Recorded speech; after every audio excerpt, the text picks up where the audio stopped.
Assalamualaikum warahmatullahi ta'ala wabarakatuh. Bismillah wassalatu wassalamu ala rasulillah wa ala alihi wa sahbihi ajma'in wa ba'd. Kajian ini bertajuk pengurusan stres menurut perspektif Imam Al-Ghazali dan Imam Shah Waliullah Ad-Dihlawi. Berkaitan dengan stres ini, apabila stres ini tidak dapat diurus dengan baik, ia akan menjadi lebih parah. Ia akan menjadi lebih parah dan akan menimbulkan pelbagai kekacauan dalam kehidupan manusia.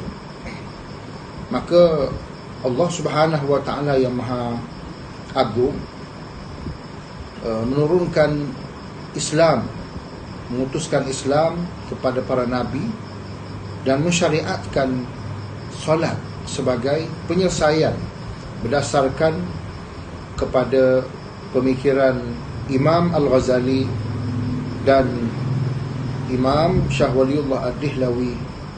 Berdasarkan kajian ini berkaitan dengan stres ini, iaitulah berbentuk kualitatif. Jadi kita lihat stres ini berlaku kepada kehidupan manusia yang begitu teruk sekali. Tak kira di mana-mana kita lihat, sama ada di negara kita ataupun di lain-lain tempat, terutama di mutaakhir ini, di akhir dunia ini. Umpamanya negara kita sendiri, menurut sumber Kementerian Kesihatan di Malaysia, antara faktor utama menyebabkan stres iaitulah antaranya persekitaran hidup. Persekitaran hidup kita banyak yang menyebabkan berlaku stres. Yang kedua, mengurus masalah kehidupan, kegagalan mengurus masalah kehidupan ini juga menyebabkan, boleh jadi stres. Pelbagai masalah kewangan dan sebagainya. Oleh sebab itu, kajian ini amat penting kepada kita untuk kita menyelesaikan permasalahan berdasarkan pemikiran dua tokoh yang besar ini, iaitulah Imam Ghazali dan Imam Ad-Dihlawi. Kemudian yang ketiganya, yang menjadi penyebab kepada permasalahan ini, iaitulah kegagalan pengurusan masa dan lain-lain. Itulah permasalahan yang kita mesti tahu dalam kajian ini. Dan seterusnya, akibat daripada stres ini akan menyebabkan berlaku banyak masalah dalam kehidupan manusia, terutama sekali terjejasnya mental. Yang kedua, keterjejasan fizikal. Akibat daripada keterjejasan mental ini boleh menyebabkan berlaku penyakit jiwa, boleh menyebabkan berlaku mental pada dalam kehidupan seseorang manusia. Dan begitu juga akibat stres ini terjejas pada fizikal, akan timbul pelbagai masalah, pelbagai penyakit yang akan menyerang seseorang itu apabila kehidupan mereka, emosi mereka hidup dengan stres. Dan yang ini akibatnya menjadi penyebab ditimpa pelbagai penyakit, antaranya penyakit mental, dan sebagaimana saya sebut tadi, penyakit jiwa yang begitu banyak sekarang ini berlaku. Dan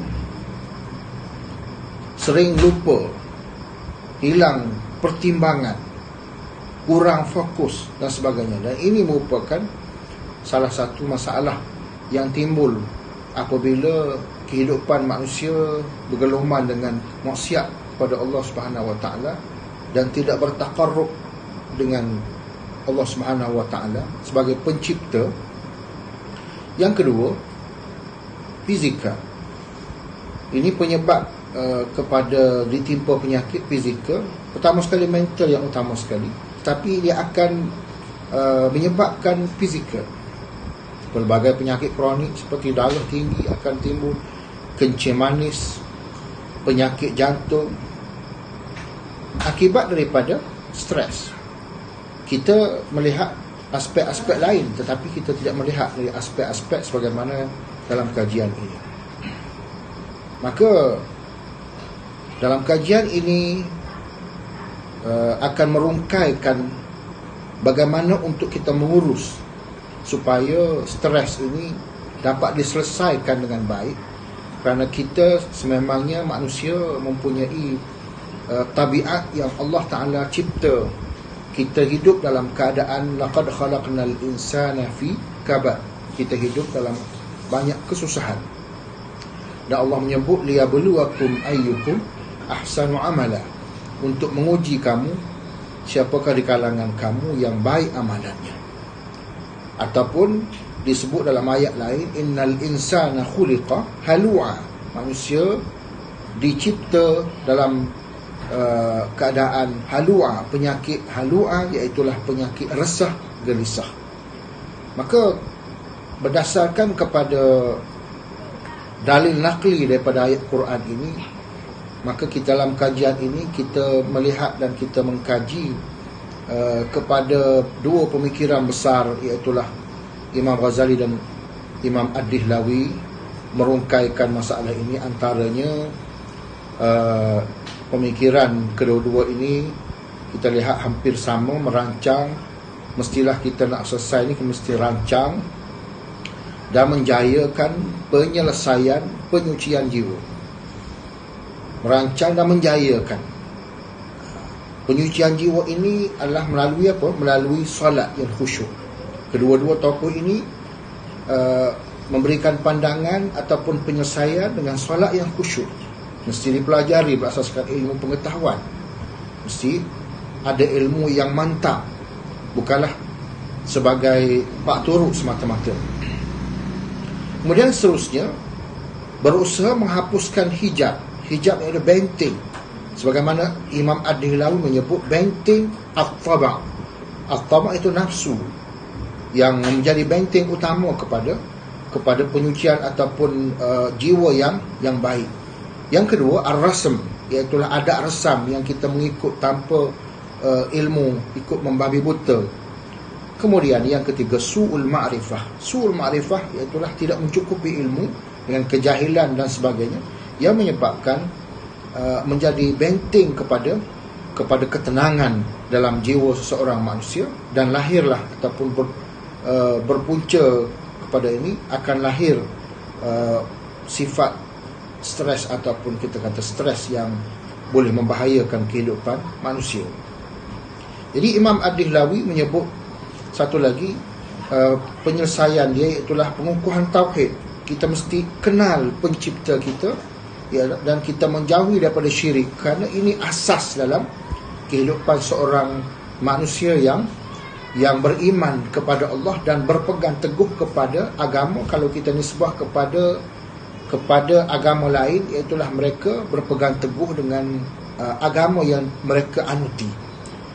Maka yang seterusnya Imam Ad-Dihlawi menyebut taqarrub kepada Allah Subhanahu Wa Taala dengan pelbagai seperti zikrullah, dan kita membangunkan, ini Ad-Dihlawi sebut, kita bangunkan dalam jiwa kita sifat kemalaikatan, sifat malakiyah, dan kita menundukkan sifat bahimiyah, iaitu sifat kebinatangan yang disebut dalam kertas kerja kita yang begitu panjang lebar, boleh kita dapati dalam kertas kerja.